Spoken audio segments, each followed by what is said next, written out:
Hello everyone, Juxtaposition here. Today's video will be about a banking tutorial, and we're going to discuss fighting the American Revolution, the American Revolutionary War again in 2030. It's also known as United Nations Agenda 2030, right? The Great Reset, the Sustainability Plan, the tokenization of everything in the world. It's also known as human augmentation. Yes. Anyway, the American Revolutionary War, as presented in the history books in elementary school and high school, is a total bald-faced lie. It's balderdash, it's mendacity, and it is poppycock. Okay? There's no such thing as freedom or liberty when you live on this planet Earth, which is a incarceration prisoner planet. It's dominantly psychological prison, but when it comes down to foraging for food and water, it's physical imprisonment as well. So just because you were born into the system doesn't mean you have to live in denial. Denial is a river that runs through Egypt, right? In Africa, North Africa, we have the denial, do we not? The Nile River. Most Americans live in various degrees of denial, which is a psychological phenomena known as techno-enslavement. It's a way of enslaving yourself into a delusion. It's delusional. Delusional. All right, as we head toward the VR from the AR. We've always lived in an augmented reality, but the Swiss bank controllers want us to be securely locked up in solitary confinement known as virtual reality, VR. All right, so in the news today, you know, we have all these distractions which have nothing whatsoever to do with going to central bank digital currency, also known as cryptocurrency, also known as, correctly, hyperledger systems. We've always functioned under a ledger system, always. Anytime you use fiat money, and banks use credit lending as a way to increase the money supply into certain Hunger Games zip codes. Credit lending. They can subtract money supply when debts are repaid and not relent out. You have the shrinking of money. There's also something called the acceleration of money, which has to do with the speed of delivery within the system. If you have wealthy people hoarding profits in a bank, that's analogous to removing money supply from the system. You've got to keep it out in the hands of the people who will spend it, which is typically, you know, the peasant category or middle class people.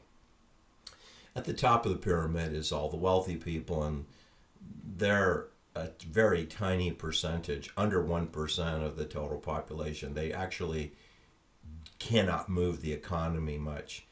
Only in the works of putting people into labor camps and or building construction or demolishing parts of our world can you stimulate the economy. So I'm going to show you a video. It's going to be about 23 minutes about how Great Britain and the pound sterling lost control of the 13 colonies in 1764 with the what they called the Currency Act, which was foisted upon the wealthy colony owners of plantations, farms, etc., and then followed up with the Stamp Act, which cost your activities of daily living were subjected to stamps. If you got married, you know, if you mailed a letter, there's all these stamps that you have to pay a fee. So then we had the Boston Tea Party tax, the tea tax.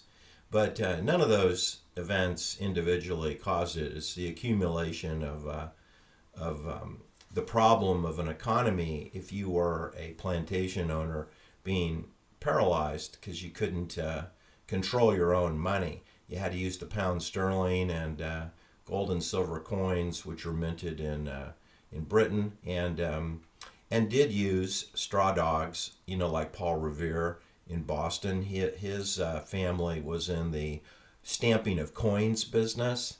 All right. In other words, they were partnered with the bank branches from England, which in turn are beholden to Swiss bank authority. So we're talking about a war with Switzerland. We've always been talking about a war with Switzerland. The history books have concealed it by using Great Britain, United Kingdom, India, and in fact, all of the great colonialism escapades throughout the world, the Spanish, the Dutch, the British, the Italians, the French, the Belgians, have always been funded by Switzerland. So they're all straw dogs. There are no nations. There's only Swiss bank authority. But today we have the Epstein files. We have the Iranian war, which will be Israel and the United States of America against Iran, with the theme of oil, which is a joke since the military uses half of all the oil-related products in the world used by the military. If they just grounded all their airplanes and stopped dumping aluminum chalk over me, the energy crisis would be over in a nanosecond.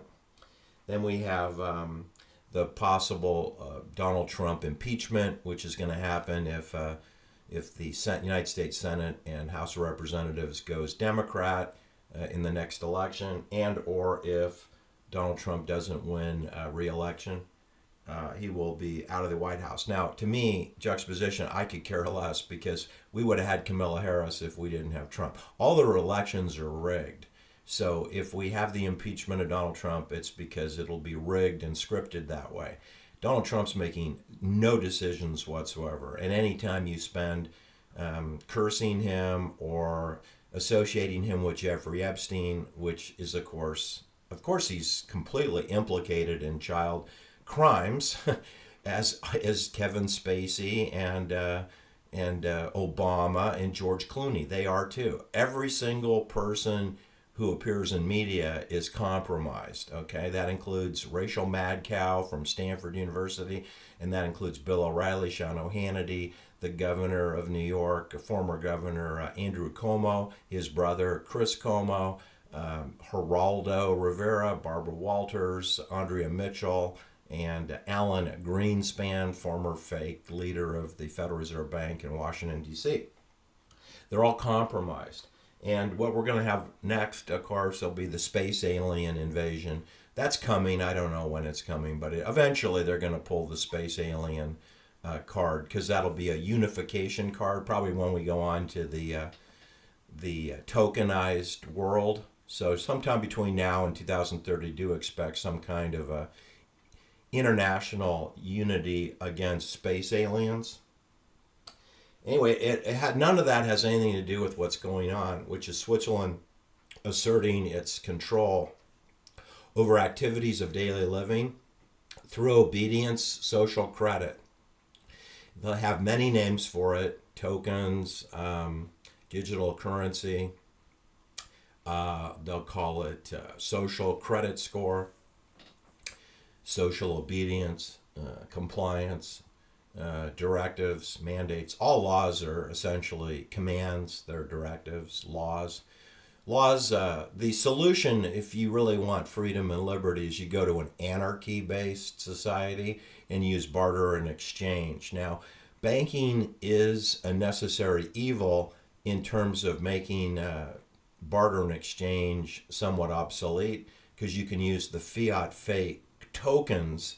You can have tokenized coins or realm, the token of the realm, so to speak. In other words, a currency that's widely adopted, and you can trade that instead of chickens for bullets, or nails to build houses, iron, and the use of building materials, concrete, etc., that you could use the fiat money.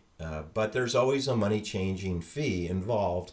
And of course, you can never really trust bankers. They will always attempt to steal. It's a parasitic system. You need an honest broker to perform the banking functions and keep track of the ledgers of the debits and the credits having to do with lending money into an economy.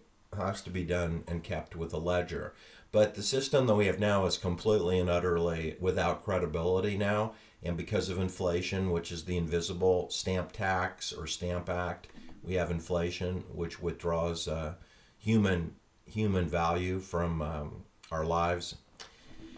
Anyway, I'm going to play this video now, and I do recommend an adult beverage. It is quite excellent, so do enjoy how Britain's Currency Act of 1764 triggered our economic crisis, which led to the Revolutionary War.